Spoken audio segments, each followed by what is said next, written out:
with that, that's pretty much the four things that I wanted to talk about. We've got the new standalone client that we've been using here. None of this information that I talked about was in a server. It's all in this one project, and I can show you right here.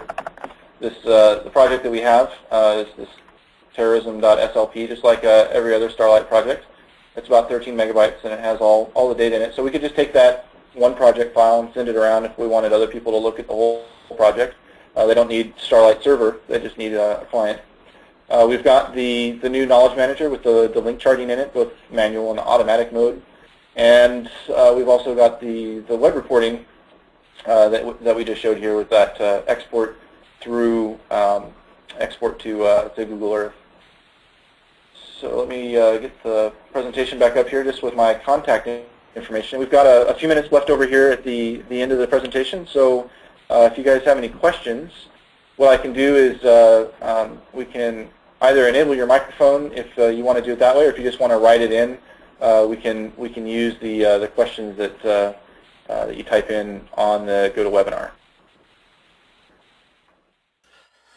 Justin, a little earlier we got a question while you're working with Knowledge Manager.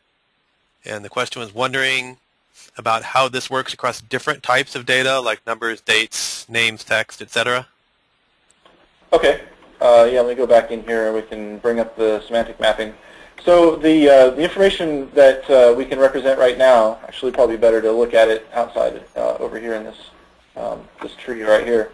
So the different types of things that you can represent right now, I'll just kind of expand these out, are mostly places and things. We don't have too much in the way of verbs or times right now, and that's just because this is a first pass at this. And based on the feedback we get from the community, we'll definitely be adding stuff to this.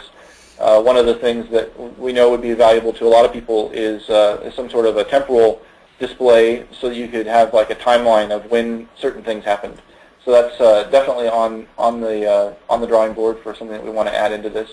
And then for numbers, there's a couple of things that we could do with that, but right now we don't really have a way of representing that.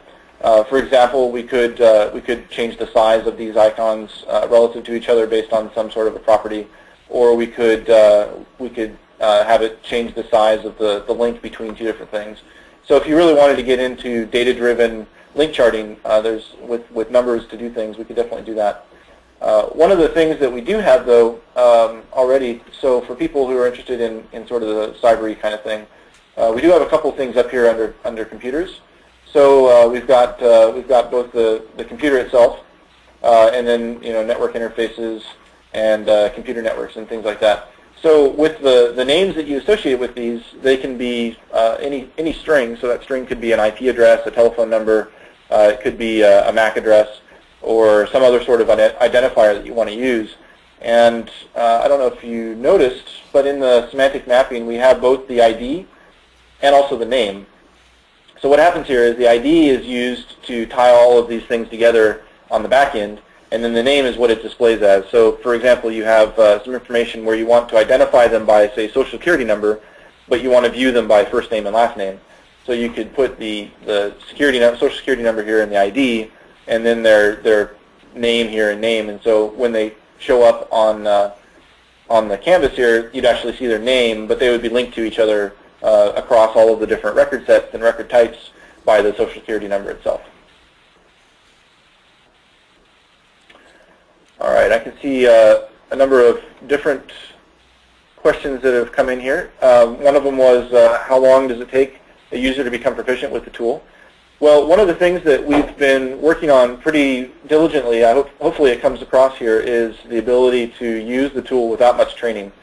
So the ability to just drop a bunch of files onto Starlight and then sort of see what you get is a mode of operation we've seen a lot of people playing with now that it's standalone. You don't really have the burden of having to clean up the server after you've added data to it.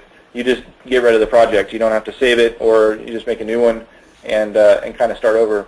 So that gives people an option to really do a lot of experimentation with the tool and get used to some of the functionality that's within it. And there's really kind of three ways of using the tool. Obviously, there's the basic way, which I've sort of been sticking to more of the basic uses of Starlight here for this demo, just to keep it short. But there's also a sort of an intermediate way of using it where you can get more into configuring the views and playing with filters and encodings and such. And then there's a pretty advanced way of using it where we actually bring in the XML engineering environment, which is a separate tool for taking data and formatting it into XML so that you can load it into Starlight. So there's a lot of different ways that you can do things with Starlight, a lot of different levels of proficiency. But hopefully the basic level of proficiency is pretty easy for people to pick up. We also have a sort of a on-the-job training couple of modules that come with it. We've got some sample data that comes with it, and also a user guide, quick start guide, things like that. So hopefully it's pretty easy for people to get up to speed with it.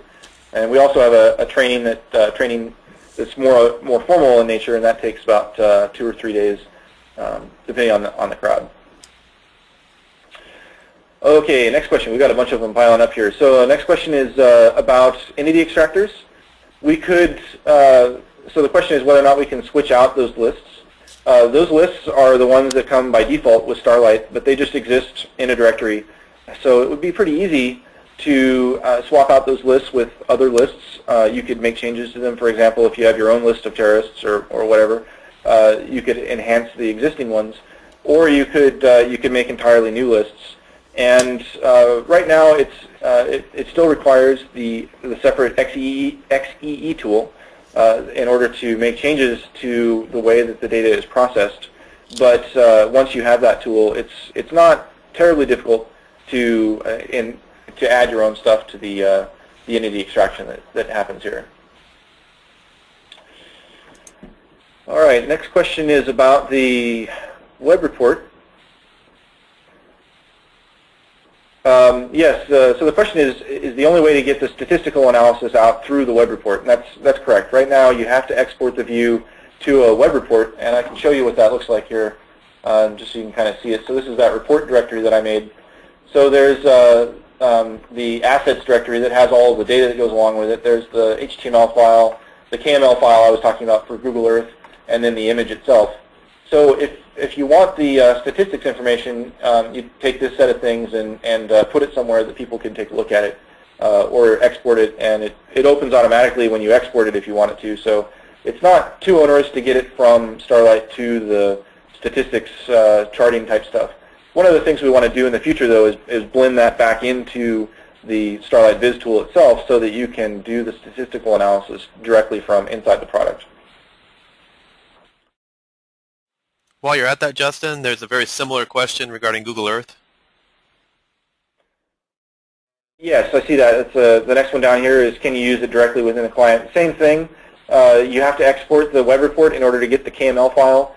You could throw away the web report once you're done there and just use the KML file and load it up into Google Earth. But we've already had a couple of people ask for being able to just kind of send it to Google Earth directly from inside of Starlight. So that's something that we definitely are considering doing in the near term.